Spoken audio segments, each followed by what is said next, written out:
বন্ধুরা আপনারা ভিডিওটা দেখলে আপনাদের খুবই ভালো লাগবে। মেয়েটি অনেক গরিব আর সে একটি বন্ধুর বাড়িতে আসে আর বলে তোকে আমি এখানে থাকতে দিয়েছি কিন্তু কোনো জিনিস না নোংরা করে ফেলিস। দিন মেয়েটি অফিসে যায়, তারপর ম্যাডামের কাছে ফাইলটি নিয়ে গেলে ম্যাডাম ফাইলটি দেখার পরে বলে আর তোর লজ্জা লাগে না তুই এই জামা কাপড় পরে অফিসে কাজে এসেছিস? আমাদের কোম্পানি কতটা নামে চলছে তুই সেটা জানিস না, আর আমাদের কোম্পানি কোনো অ্যালাউ নেই এই ধরনের জামা প্যান্ট পরে অফিসে আসতে হবে।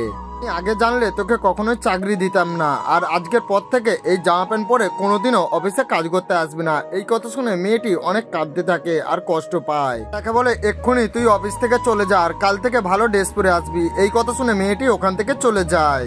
সে বাড়িতে গিয়ে সুইসাইড করার জন্য প্ল্যান করে, আর তখনই তার বান্ধবী এসে তাকে বাঁচে নেয় আর তার বান্ধবীকে বলে তুমি বলো দিদি, আর আমি ছোটবেলা থেকে এরকম, আমার মা অনেক বলেছিল যে তুই একটু ভালো করে সাজুগুজু করবি, কিন্তু আমি মায়ের কথা শুনিনি। তো বন্ধুরা ভিডিওটি ভালো লাগলে অবশ্যই লাইক করে পরবর্তী পার্ট দেখার জন্য চ্যানেলটা সাবস্ক্রাইব করে নেবেন।